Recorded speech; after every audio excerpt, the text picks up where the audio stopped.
Radio is on the air.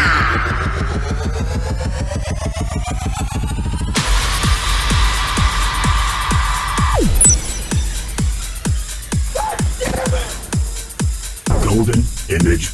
Oh, I finally got a crap this game. Rock on. Oh! Wow. No, no, no, no, no, no, no, no, no, no, no.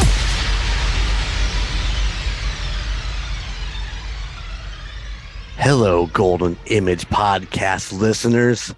It is I, Golden J, here with you. I don't know what the hell. I'm here. I'm happy to be here. I'm always happy to be here. And with me tonight is Chico. The Skywalker couldn't make it. He had I don't know what the hell he's doing tonight, but you know, he's doing something, probably playing with his ding-a-ling. I don't know. Yeah. So, but we have a special guest. We're doing a special night recording. We're hanging out with an old buddy of mine that I haven't seen in forever, Steve Dickson. Welcome to Golden Image Podcast, man. Thank you so much. Oh, glad to be here, man. Glad to be here. It's been forever. I really wanted to do it in studio. We just could not get it to sync up. So we're doing the Zoom recordings tonight, which we've had a lot of success with. So it's almost like being face to face with you. Almost. I can see it. Yeah. You just can't smell me. You know, I've had a long day. Where is that? I don't know whether that's a good thing or a bad thing. It's probably a good thing. I don't know. Probably a good thing. I just a little gossy today. It's all good. Just a little. Well, welcome, Golden Image Podcast. The last time I seen you, we were doing the Angel of Rock show, on Golden Image Radio. I don't remember when we exactly did that show. Was it if it was 2009 or 2010? Yeah, it was. Yeah, one or the other. I was trying to think of that the other day, but yeah, there's a picture that pops up, and it's me and you, and then it's a me and Angel every year. So it was closer to around that time. I know that we had talked, and I really wanted to re-release that when the vintage episodes. I can't find it. I don't know if we had issues the night we recorded it, or whether Angel was running stuff and forgot to hit record. I don't remember. Man, I tell you what, I remember hearing it, but I'm looking at a box at my feet of CDs. So it might have been something where you had to clear hard drive space, because that was a long one. Because we did, when she invited me, she said, let's go over, because she knew me from way back when I was in Forearm Shiver, and she took pictures of it. So she wanted to cover like everything. So up to that point, I brought in CDs so we could sample the song from everything, because I'm like, okay, if that's what you want to do, that's what we're going to do. And I'm looking at the box of CDs at my feet where I made notes like, okay, we're going to play song 3 off this one, song 7 off that one.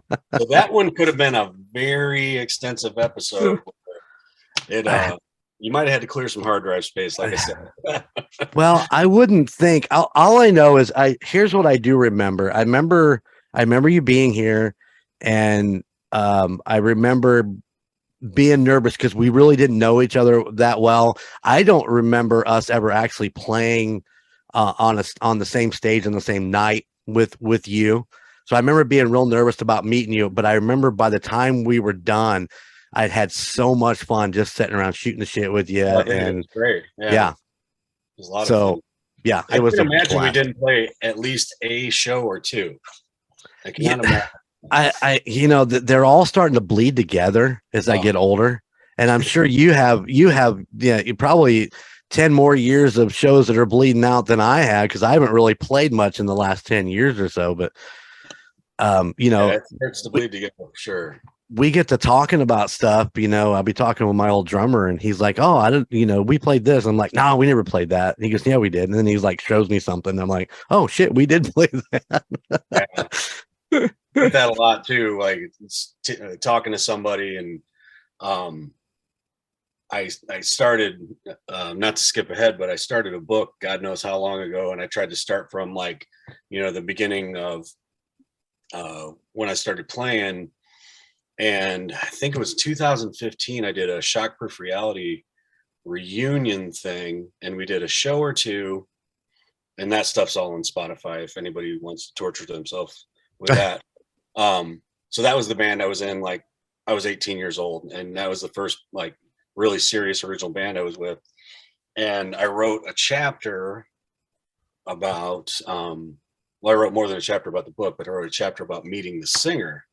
And basically it was me and him spearheading the whole reunion. So I was like, hey man, maybe this is going to come out at some point, but I want you to read this and kind of give it your blessing.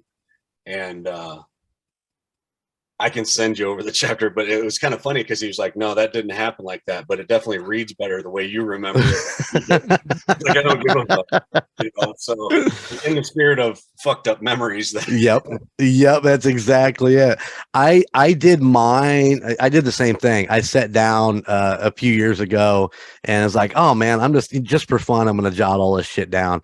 And I started writing, you know, I wrote, you know, paragraphs of different things. And I was like, man, how did these fit together? So I actually made an outline, and that was as far as I got with mine. But, you know, trying to remember how all that shit fit together and when you did what, and oh man, it's insane. Yeah. Well, and I put the majority of that, like the core of my writing was when, so when MySpace was a thing. So we're dating ourselves now. Don't act like you don't remember that shit.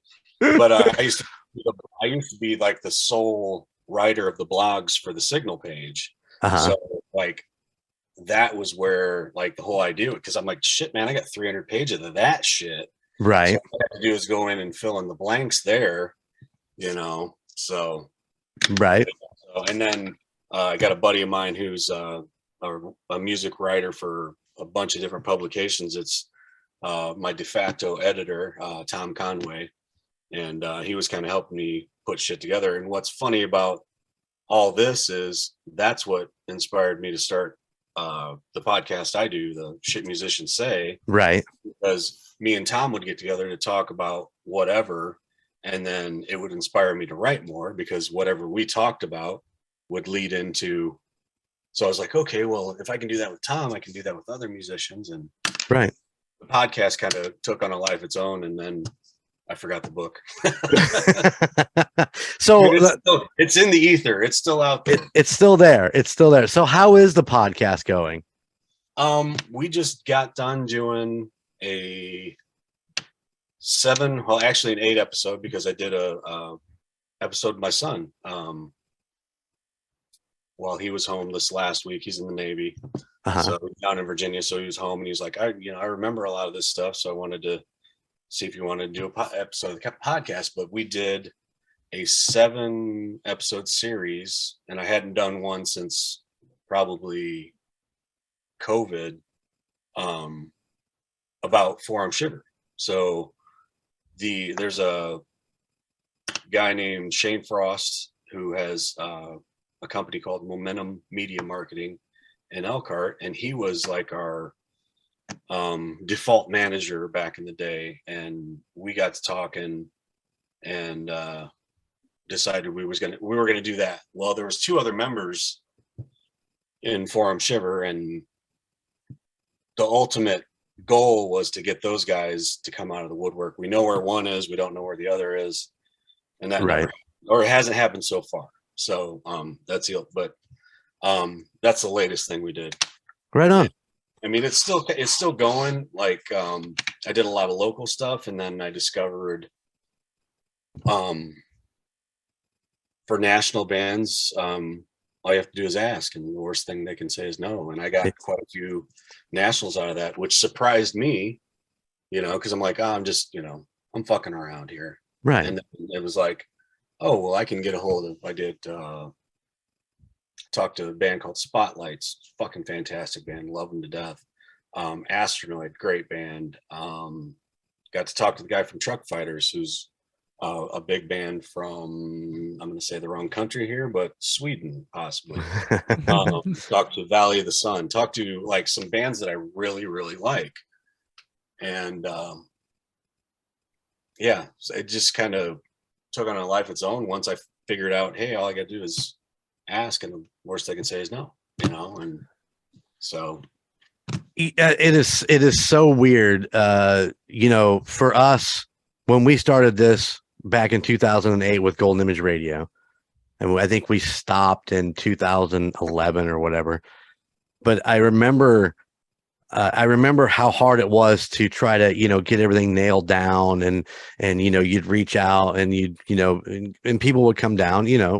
You were there, Fruit Pie was there, Noble Liar was in, those guys. You guys made that trek down, and now with the technology we have, we can reach out and get to talk to people that are clear across the United States. Who was it we just talked to that was in Arizona? I think Connor Biddle. He's a paranormal investigator. We talked to him. He's out in Arizona. So it's so cool to be able to do things like that now. And more people are actually open to doing it, and not having any issues. They jump on for an hour with us and do stuff like that. But yeah, it is so cool. Not to kiss your ass in any way, but I would be remiss if I didn't point out that you guys, doing it way back when, you were kind of pioneering what has turned into this whole podcast thing. Like you guys were, doing, you were kind of, what do I want to say, terrestrial radio type thing at the time, right? On the internet. But yeah, that was man. There wasn't, I don't know when the fuck podcast became a thing, but you guys were doing it before anybody was. So you should get some credit for that shit. Well, I thank you. Thank you. We have actually talked about that early on when we got this rolling at the beginning of the year, back to doing that, about how we were podcasting before podcasting was podcasting. Yeah, you were. Fuck, man. I'm here to say it. Like 2009, 2010, I didn't know what a podcast was, but I came down to Warsaw. Yep, Warsaw's pretty close. We're in a little town called Etna Green. Etna Green, that's right. Yep. My bad.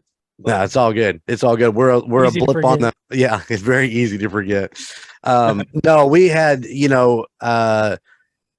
once again, it's interesting because this right here with 3 cameras and being able to see everybody in one shot instead of just one camera, being able to jump around and have it saved and all that was my vision, but we did not have the technology or the money to buy what we needed, because back then you could get certain things, but it was so fucking expensive that you just could not get a hold of it. Same shit you could buy today, you wouldn't even be able to find, or the shit you wanted to buy back then, you wouldn't even be able to find it at a pawn shop for 50 cents right now. Exactly. Yeah. But thank you, man. I appreciate that, because I'd like to think that we were early on with the do what? I said credit where credit is due. Appreciate it very much. So I just watched a video of you earlier today. Oh shit! The one on YouPorn. Fuck. That one was a good one. The angle and the lighting was a little off, but I wasn't going to bring that up. I swear it's bigger than that. Not much, but no, you look like you were recording some acoustic guitar tracks. Oh, that something recently in the last couple of days. Yeah. Yeah. It was on Instagram, I think. Yeah, we're doing me and Rodolfo Gonzalez, who this is a mangled web, so bear with me. I want to say 5-6 years ago, I ran into Larry Bone, who's my drummer now and choke setter, at a Deftones show, and got to talking to him. Didn't realize he was back in town because he was in New Orleans for the longest time. And the other funny part about this, we did a radio interview with Chaotic Riffs earlier today, and they're in LA, but and I wanted to tell this story, but they had a power outage and fucking we got cut off. Anyways, so when I ran into him at the Deftones show, I was asking him what he was doing musically, and he's like, "Oh, I'm playing drums." I was like, "You're fucking doing what?" Because I know Larry from back in the day. He was the singer for Ass Puppets. Okay. I had no idea he played drums. We were periphery acquaintances, but we always say hi and talk when we see each other. Right. But I didn't know he was a drummer. He's a fucking fantastic drummer at that. So he starts to explain to me this project. He's like, it's this real ethereal, shoegazy, everything he said. I was like, and at the end of it, he was like, we kind of need a guitar player. And I was like, fucking count me in. Like everything you described, I don't even give a fuck. Like that sounded great. So the band is Atharia. There's actually a Facebook page for it. There's nothing downloadable, but I mean, we wrote probably 10 songs that were just one of the best things I've ever been involved with that never got recorded. So when I go to meet with them, it was Rodolfo, who's in the Bedlam Reverie, which is the acoustic thing you saw. And then Nice, who was in, I might fuck this up, is The Burial. So he's in a death metal band. So he's the bass player. And then Derek Young ended up becoming our singer. But so that project, Rodolfo had to start medical school. And so it kind of went by the wayside. We're still planning on recording that at some point. But more to the point, me and Rodolfo stayed in touch. So that's the other guy on that page. So we have a handful of songs that we are currently recording. It should be out in, the next couple of weeks. Oh, but right on. Some really, really great stuff. I should say for my choke setter brethren that it doesn't take up a lot of time. So don't worry about that. But, it's completely different animal from Atharia or choke setter at this point. So choke setter right now is pretty much your main band. I mean, yeah. Okay, because like I said, I've been trying to follow you over the years. I've been trying to just kind of keep up with you. I listened to a few of the podcasts, and you are the musician's musician. Everybody wants to play in a band with you because you're just that fucking good. So I mean, it's just that easy. But but I'll take the compliment. You kind of bounced around a little bit, kind of going from band to band. Can you give us kind of I don't know, maybe the past 5-6 years of who all you played with? So I'll give you a little more than that, but it's kind of a short list because I try to really give 110% whatever I'm in, right. Which sounds fucked up because there's a lot of times where I'm in several projects, but right. It's like, as well as I do, it's your passion. It's not something you choose to do. It's something you have to do. So not to get all pretentious, but so when I was still in Signal, I started a project with Jeff Perry called Unlucky Stars. Yes. And kind of went back and forth with that a little bit, but we recorded one EP, got back together a couple years later and recorded a second one that's still yet to be finished. So there was that project. I think that music is on either SoundCloud or Bandcamp. That's some of the stuff I'm most proud of. And right on. A lot of compliments on. It was kind of brainchild between me and Perry. It was like punk with like 80s hair metal thrown in. Some of the best songs I've been involved in, and I obviously can't take credit for all of them, but good stuff.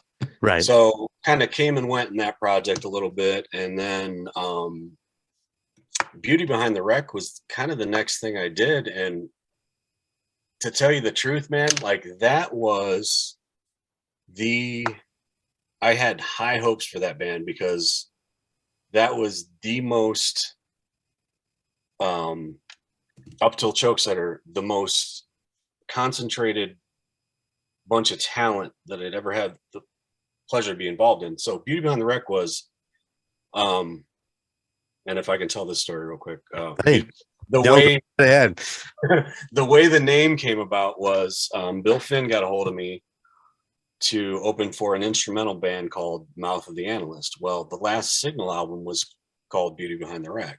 Well, it's kind of tongue in cheek between me, Dave, and Josh, who all still talk, to this day.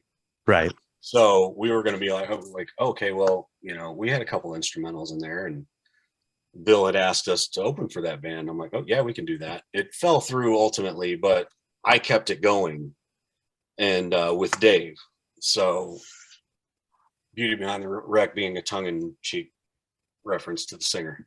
Right. Anyways, so me and Dave put together a lineup, and it kept revolving for a while, but ultimately it ended up being me and Dave being the drummer from Signal, and Zoetrope before that, and then Drew Carlin from Soko Promo, yeah, and Jason Funghof. Jesus Christ, I can't speak tonight, man. It's all good, man. Audio, like, yeah. Jason Funkhauser, he was in the deal with 45, and then Gavin McGuire, which was My Guy Spike. Yep. So to say that there was like everybody in that fucking band, including Dave, I don't take anything from Dave as far as like Dave would come up with 10 ideas, 9 of them would be kind of fucking crazy, but the one that he came up with that was a jewel was always fucking fantastic. So even the drummer was the songwriter in that band. Everybody in that fucking band was like a very able-bodied songwriter in their own right. Nice. But that band could not fucking draw a crowd in a broom closet for whatever fucking reason it was. It was pretty disappointing. I mean, I have great memories and great stories from being in that band. Love all those guys to death to this day. Stay in touch with all of them.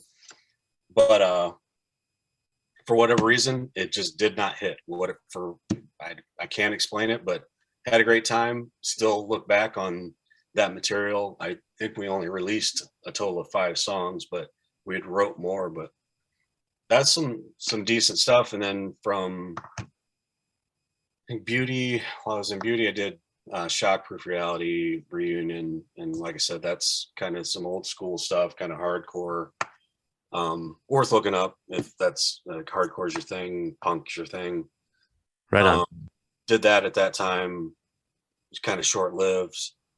And then, like the story I told before, I ran into Larry. We did Atharia. That stuff is, I mean, and I keep saying, like, really talking this stuff up. I can't take credit for it. I'm not blowing my own horn here. Like, right. They always say, surround yourself with better musicians. And I've lucked out in the fact that I've done that. So when I got into Atharia, like, I'm still disappointed to this day that a lot of that stuff didn't get recorded, especially when we added Derek. Like that guy came up with some really great hooks and vocal lines. And I think the thing that kind of put us behind with that band, we were always looking for a female singer, and we just couldn't find anybody that fit completely. We found a couple people, and then we came across Derek, and I was like, okay, well, we scrapped 3 years of trying to find a female singer because he fit perfect. Right. At the time, I promise that shit will fucking come out, and I'll be proud as a new dad to have but out of Atharia kind of came Chokesetter. So I mean, it's kind of a short and pretty linear line for the last 10 years, but so I was kind of writing a little bit with Jason Funkhauser from Beauty Behind the Wreck, and we got to a point where we're like, well, we need a drummer. So me and Larry we're talking about like putting something together, because Atharia was very heady and very, like, we wrote fucking 8 to 12 minute songs, like really Master of Puppets type shit, not stylistically, but like as far as expansive. Right. A lot of changing, a lot of long key changes. It was almost progressive to a point, which I hate to admit because I'm not a progressive music fan, but that stuff was great. Me and Larry talked about at some point, like, man, we should do something like just fun, dumb, caveman riffs, fucking Black Sabbath beats Van Halen. Let's do that. Just whatever it is, it's simple and it's fun. Right. So we put the three of us together, Larry, Jason, and I, and then at one point we put like 4 or 5 structures together, and I was like, this is so stupid. Like it sounds like I'm making it up, but I swear to God, I'm not. I was talking to Larry, just texting with him. I said, dude, you know who I can hear singing over this? I said, you remember Jesse Mall from Fallen? He's like, dude, that guy's been up my ass to start a project for years. I'm supposed to work on it tomorrow. I'll ask him about it. And that was it. Like that was the, It was fate just waiting to happen is what you're saying. Yeah. There's no fucking other way to really explain it. And I'll go a step further because this is the only band I've been in since Signal that has had like this very unexplainable attraction and like very snowball rolling down a hill, like gaining fucking like just everything happening for us, and that's not to say we're on the fucking top 40 station or anything. Right. But the crowds are coming and things are going in the right direction. Yeah, and I haven't experienced that since the whole Signal thing, so it's crazy, So, but that kind of brings us up to date, other than the Bedlam Reverie stuff that we're kind of working on. Now, did you do some time in Gerophonics? I'm still in Gerophonics. That is okay. That is a cover band, and that's Drew from Soap, Gavin from Mike Got Spiked and Beauty, both of them from Beauty. And then we've got Brandon Tabor. From God, what fucking he was in a couple. He was in Salt the Wound. He was in The Analyst. Am I saying? I think. Yeah, I have. Oh man, that's an older one too, isn't it? Yeah. So he's an incredible drummer, and then we got James Riley, who is like an auxiliary percussionist, and he also is a lead singer. So yeah, the dude, I this better than anybody, like how much shit I would give cover bands. And it's so I won't claim to be a hypocrite, but I wouldn't be doing this with any other group of guys. Right.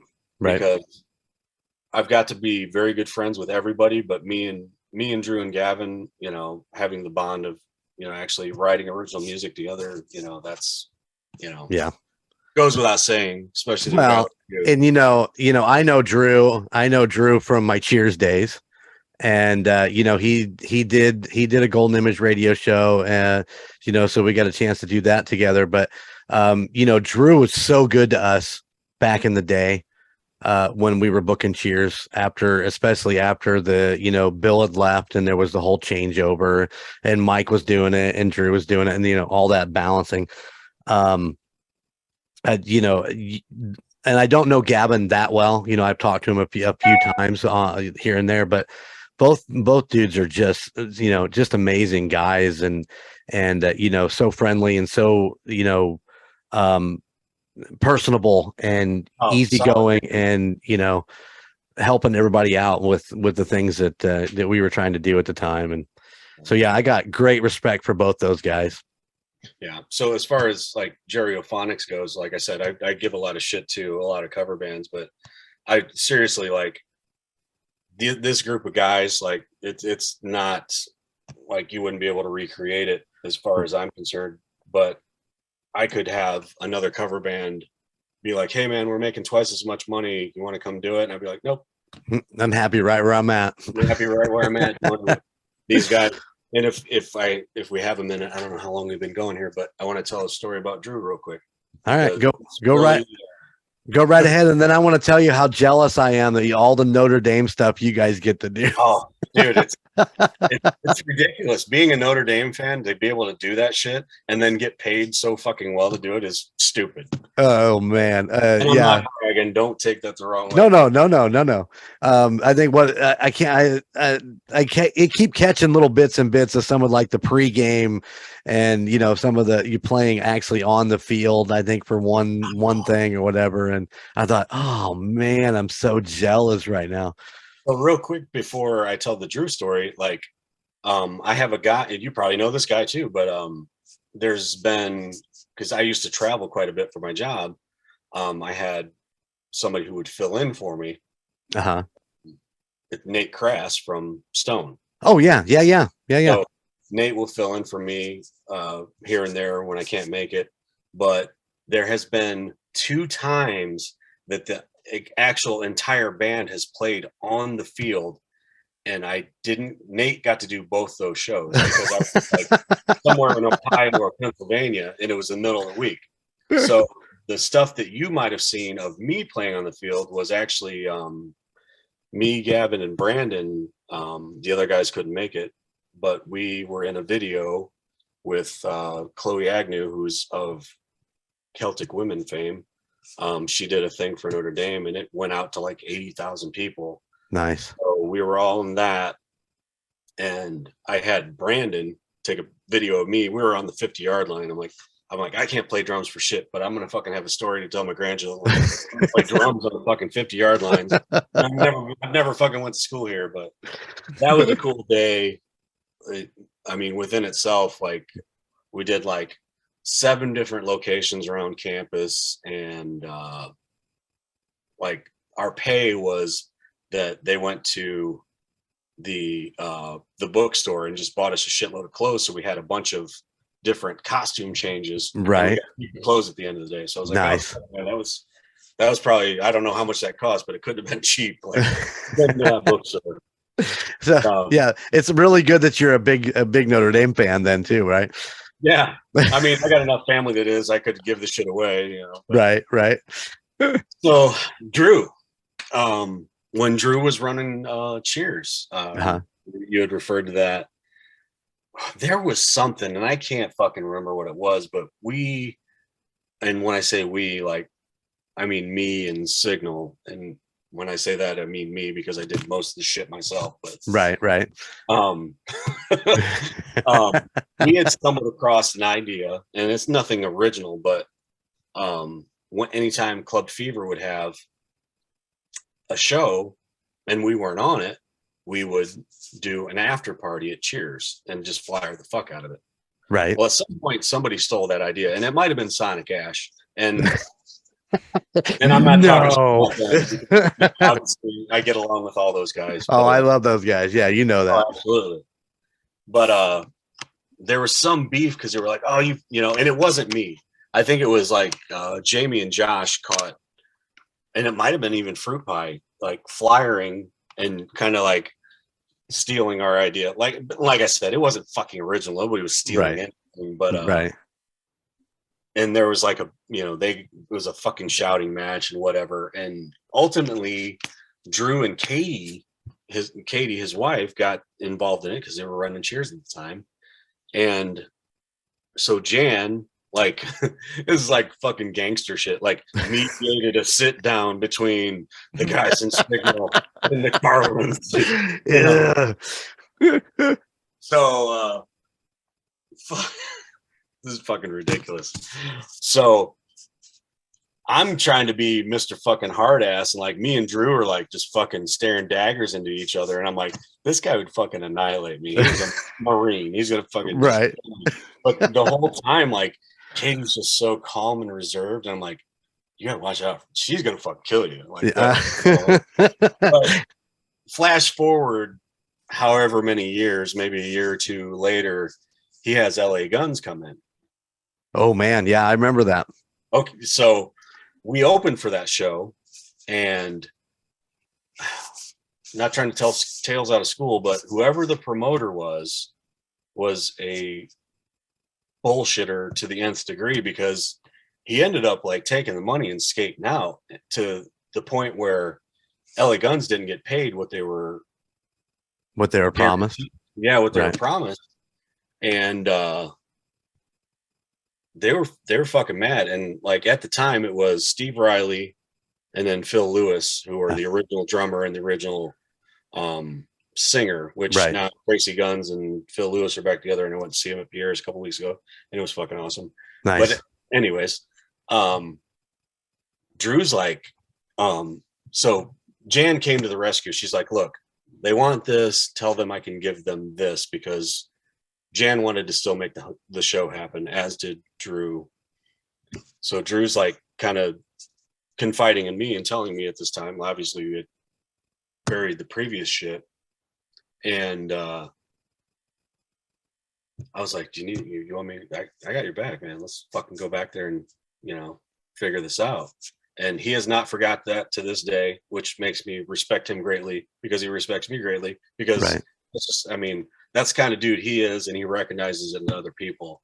But, they had this Steve Riley, the drummer, this little fucking dude from Brooklyn, like talked a big game, and Drew thought he was going to try and fucking kill him.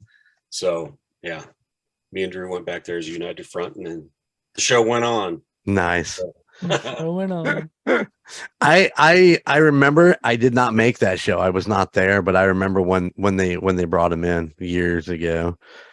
It was really, and Deal with 45 was on that show, and I don't think Jason was in the band at that point, but I remember him recounting it to me years later, because he was there to see his friends.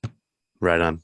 And then saw us. So, but anyways. we got to do the Naked Beggars show. The guys from okay, so all right, well, there's the connection. We Yeah. fucking played that show too. So that's a show we played together. Did you play the first one, or did you play the second one? Okay, maybe we played one of them. I don't know what it was. Did you? Let me think. I was there for both of them, because we played the second one. But Forever Gypsy was Forever Gypsy was there the first show. Okay, we might have been on that one. You got. I'm trying to remember. I don't. I know. Maybe I we didn't did. realize they played a second time, so you got me on that one. Yeah. Well, that one, you know why you didn't know that? Because I'm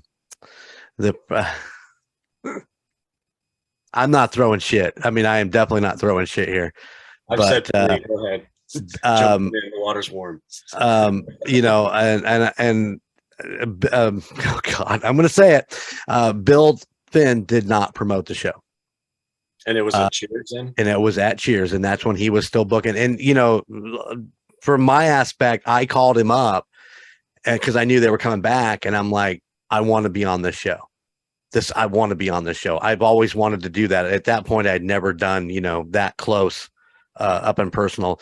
We had done a couple openings at Blueberry Festival, where we were 4 or 5 hours out from the headlining band, which, you put that on your resume as a win, but in reality, it's not really that big of a win. But I wanted to do that show. I called him up, and he's like, you bring some people, it's yours. And so I appreciate that so much. But when we got there and I'm looking around and there's nobody there, and Eric Brittingham looks at me and goes, the guy didn't even hang the flyers we sent. And so it never got promoted, and that's probably why you didn't even know they were there a second time.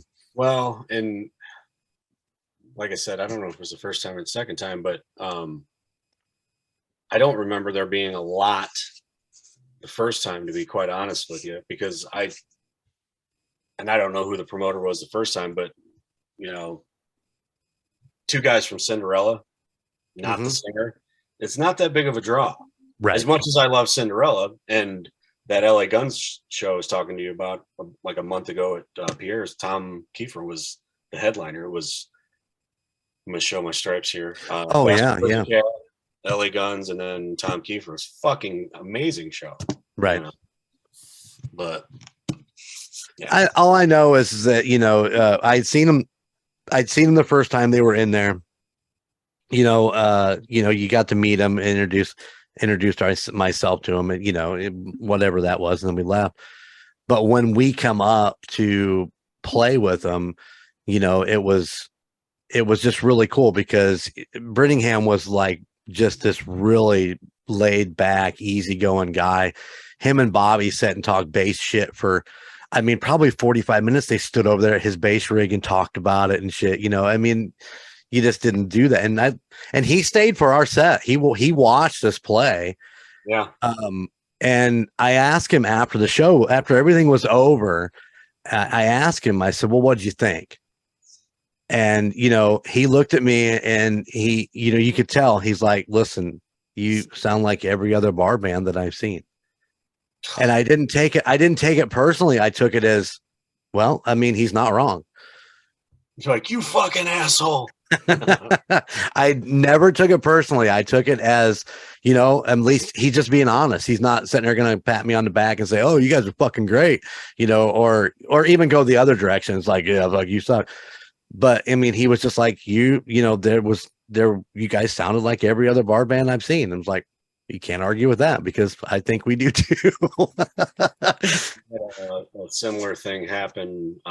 Me and Josh, the bass player for Signal, used to work at Club Fever, and we work all the big shows.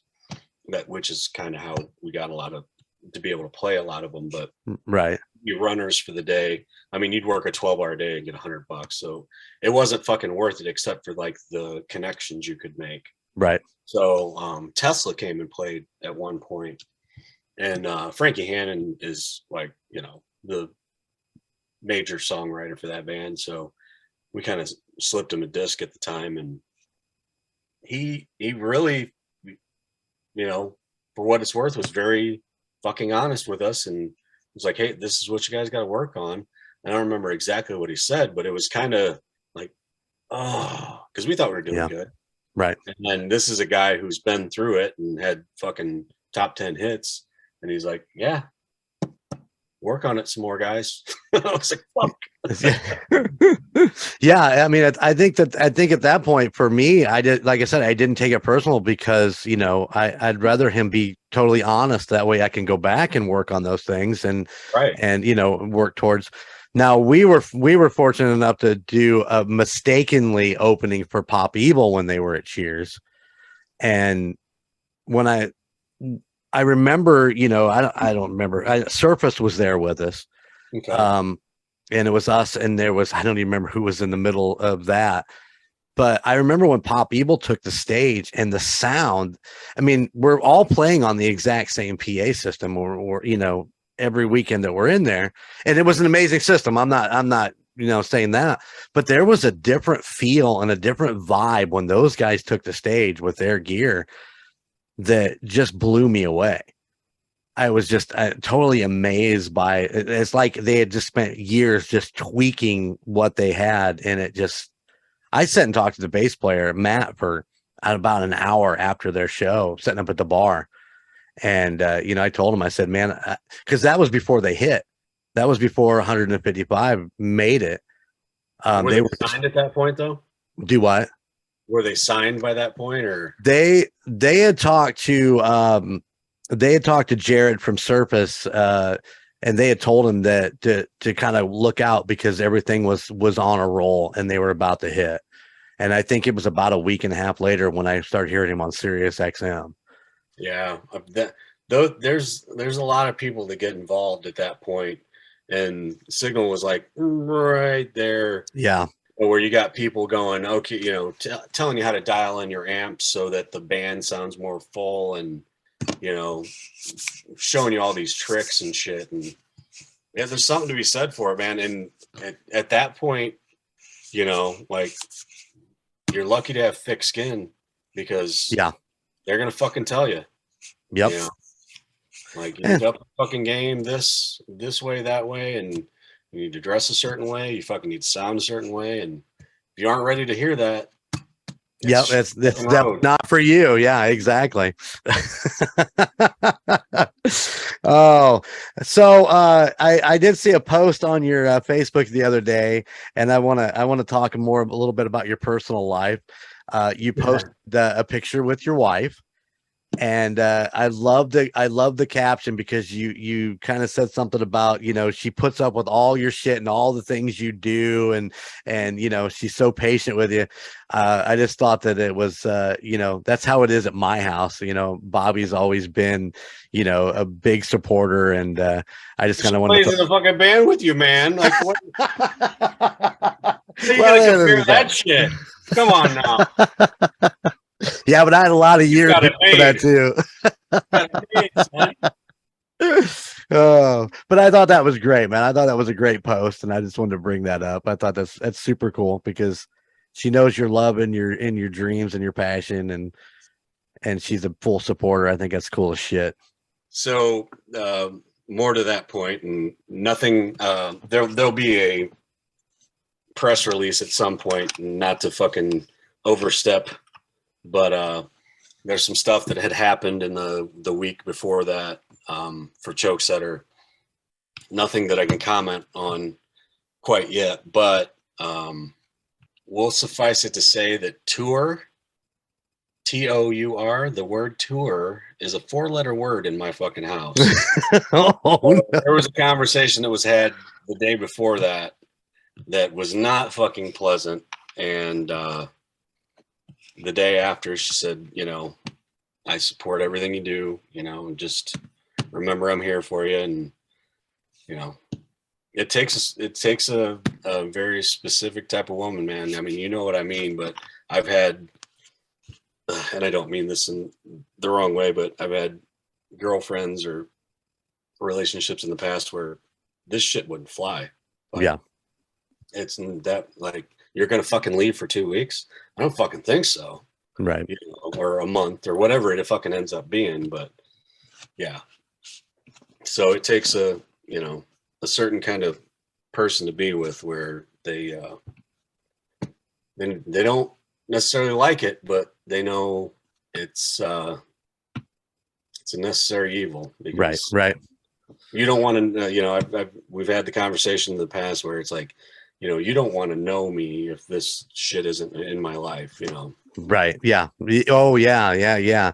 If I'm not staying busy and doing this or, the podcast or the music or whatever, then I'm a miserable motherfucker. So Oh, I know. Yeah, he knows more than anybody because he's the one I call him bitch to. We've been talking for an hour, and now Gunner's like, "Yep, that's it. My only comment. All right. Have a good night. That's where I'm dropping in." Well, now we talk about that with Bobby playing bass and in Guilt 4, and she actually when Brad left Guilt 4, we actually played one more gig. I do believe we were playing with Dribbin and Still Frame up in Goshen at that little Sunset bar, whatever it was there. Oh yeah, shit. I remember we did one show as a 3-piece, me, her, and Scott. And she kind of looked at me as we rolled in at 4:00 in the morning, and she's like, "You know what? I think I'm done. I think I'm tired of getting home at 4:00 in the morning and doing all that shit." And I'm like, okay. So, basically everything ended at that point. So for 10 plus years, she hasn't touched that bass. Meanwhile, Gunner, the drummer, Skyler, my oldest son, the bass player, and me, we started tinkering around with our buddy Andy, who's a guitar player. And Skyler says, "You know what? I want to learn how to play guitar." So we brought Bobby back in. We don't do a lot. We haven't practiced in quite a while, but we have this little family band thing that we go play these benefits and so on and so forth every once in a while. But I'll tell you what, man, that is fucking super cool to be up there. The whole kid crew up there with me and the wife. And well, then there's just Andy. I mean, he is what he is. Nice. Catch hell for that shit. But but it's I am very fortunate in that aspect where that he's got my back, she's got my back, and like I said, I just thought that was a really cool post you put out. She's got your back too, so because I know the feeling. She absolutely does, man. It's a good fucking feeling. I'll tell you that much. Like, yes, you know it more so than I do. I love it. All right, so let's get into some fighting words. Are you ready? Yeah, let's do this. How are those Raiders gonna do this? Jesus Christ. I listened to your episode with Fruit Pie amongst the others that I've listened to, and I was like, oh, you guys started talking about that. I'm like, dude, tell the story about when you went and found my fucking brick. Yeah, he did. Yeah, he did. I wanted to ask you about that.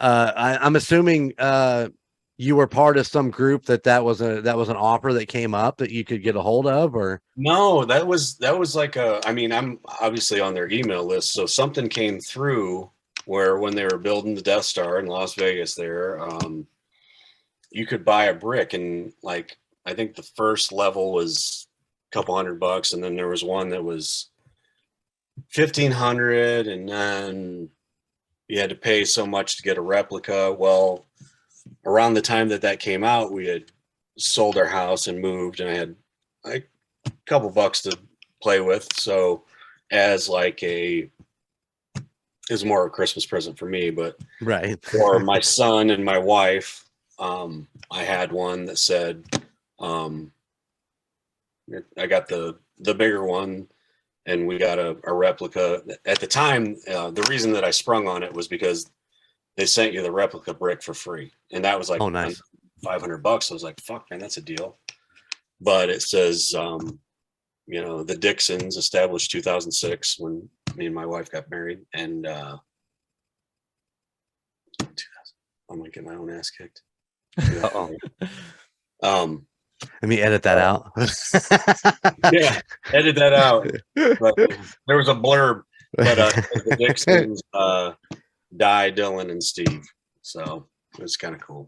That's awesome, man. Cool. When they give you a map as to where it was, so when Mike was out there, I was like, "Hey, dude, this is where it's at," and he fucking found it for me. And he like took a bunch of pictures, so when I go, I can find it real easily, because he was like, he kind of did a pull back, and nice. Like, this is the entrance it's at. And so you have not yet been out there to the Death Star? But man, the flights are so cheap. But the thing that kills you is I've looked at tickets, and like 300 level starts at like $250. It's fucking ridiculous. Like if you want to be, even close to the field, you're talking, for me and my wife, it's going to be $1,000, yep. Just to get tickets. It's going to happen, but maybe even sooner. Hopefully they don't change cities again. Guess where I'm going to be? What is it? October 10th. Is it October 10th? October 10th. That's right. I'll be at Arrowhead when the Raiders come to town. Oh shit! I'm telling you that I'm wishing ill on Mahomes, because and I think it was 2 years ago where they beat them. It was the year after they won the Super Bowl, wasn't it? That they beat them. The first game they played them. Okay. Mahomes went off the field like the most poor sport I've ever fucking seen anybody do. Like I was like, regardless of the rivalry, I was like, I just lost all respect for that guy. Like I thought he was a great fucking quarterback, and then I watched him do that, and I was like, nope. Well, no offense. No, none taken. I mean, he does have his moments. I mean, you can't argue with that, where he gets, he doesn't have that. He's still working on that quiet cool, to get through some of those situations that, you can see him getting frustrated and pissy. That's for sure. But, I can't take nothing away from him, though, man. He's a good quarterback. Yeah. But his car, but look at the numbers. Look at the numbers. Hey, listen, I said it in the Mike interview. I am a big Derek Carr fan. When he came along and started playing for the Raiders, I was all about it. I thought he was, the next best thing to come along. Unfortunately, that injury just seemed to kind of take the steam out of his engine there, and he just hasn't looked the same as what he did when he first started. I'm hoping he turns it around, but man, I don't know that this is your guys' year.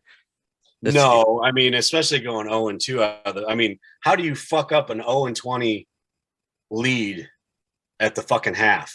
Like, how do you fuck that up? That was the most insane ending to a game I have seen in a long time. Oh, it's completely ridiculous.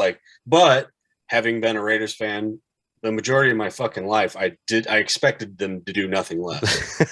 It was like, but on the inverse, this is what's funny to me is like I have a lot of family members and friends that are Bears fans, and when they came out and won their season opener, right? They're like, "We're going to the fucking Super Bowl." I'm like, "Listen, from shitty team fan to shitty team fan, Raiders went 3-0 2 years ago, straight out of the gate, and I knew better than because then they went the next 3 games and lost all fucking 3. Right. It's like You know, you gotta wait. You gotta give it a minute. Like, I don't dispute that the Bears didn't look good, but you know, they're still a shitty team, just like my Raiders. Yeah, we have been Kansas City has been such a shit team for so many years now that we've got Mahomes and even Alex Smith coming, bringing all those wins to Kansas City. It's, we get a little arrogant from time to time too, where we're like, we're going to the big game. But in reality, we know that, they proved it last Thursday against San Diego. Man, they can get their asses handed to them. Just hold on.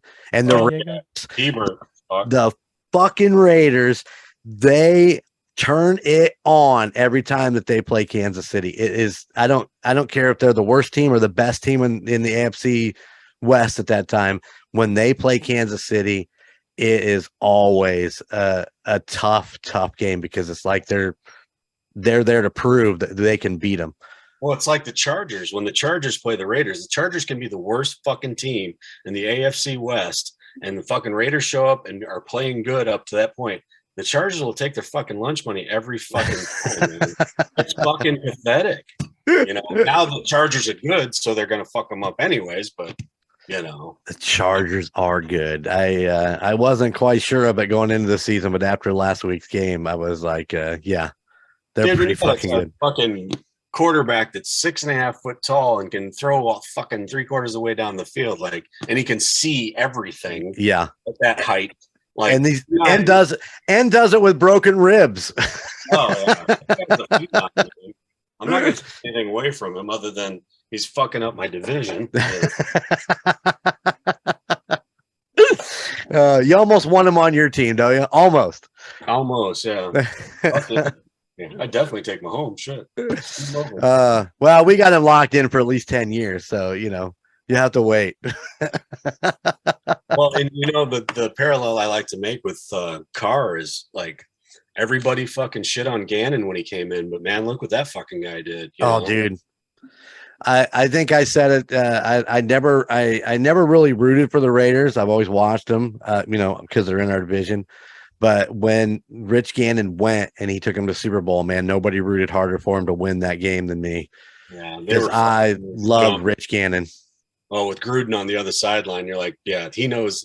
Gannon and Gruden were so close. He knew everything he was going to do, and he just ate him alive. But who signed off on Carr, fucking the first person to say this is the guy was Gannon. Gannon was like, that fucking guy's good, man. He's the franchise. Well, he's been there, and he's led them. Like I said, when he first come in, I had mass respect for him, and I still respect him as a quarterback. I think that injury just did something to his psyche.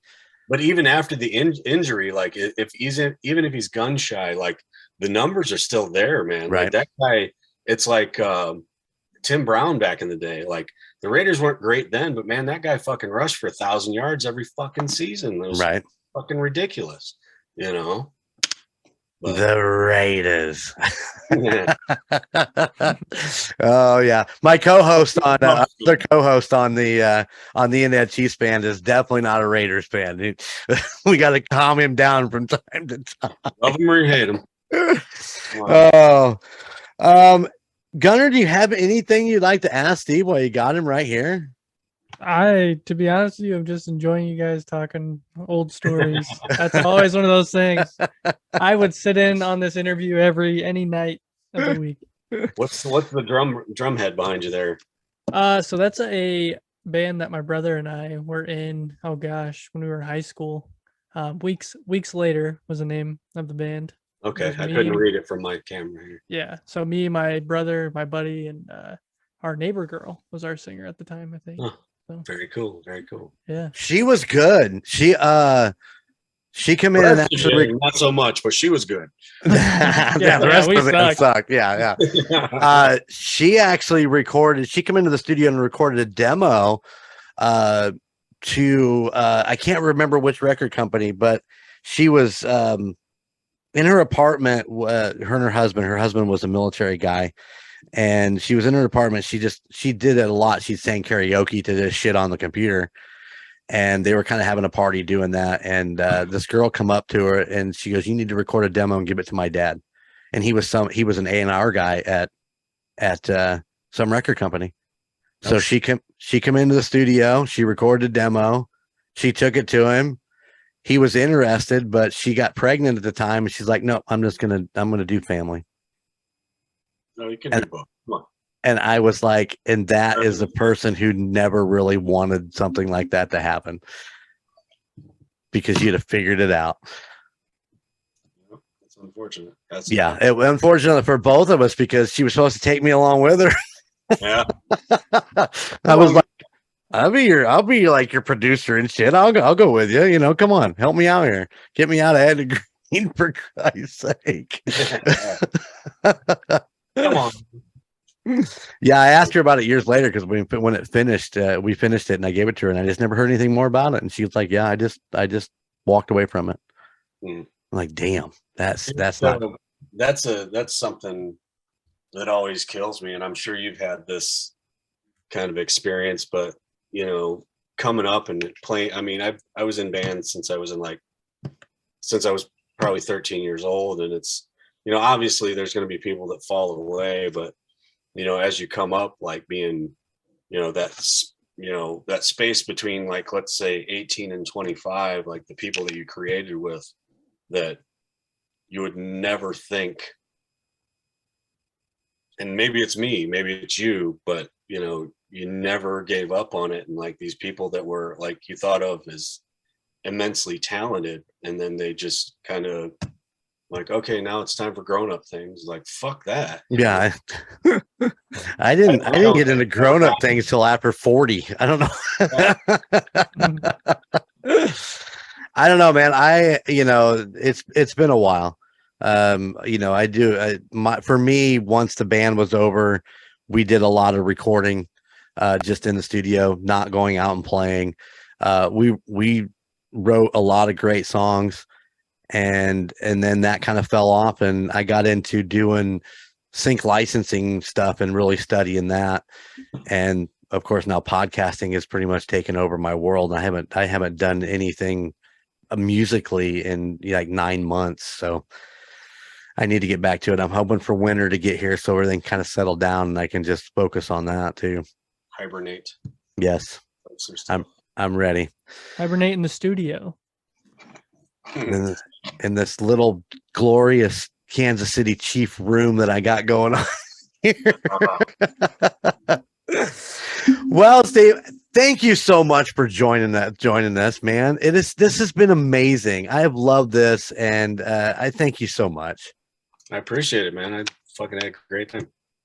If you ever need anything, give us a shout. Will do. And Gunnar, hit me with my socials. Hit him. Every time.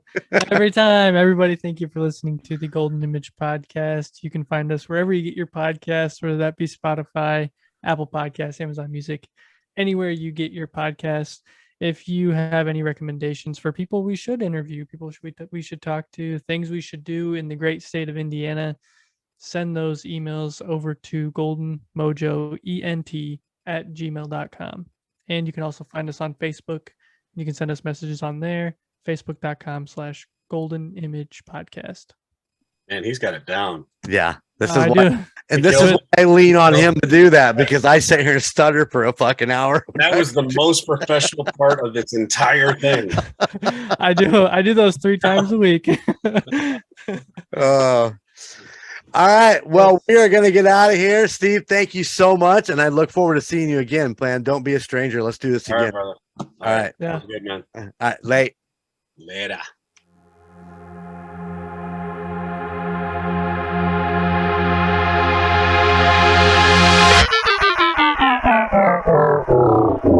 Golden Image Radio is on the air.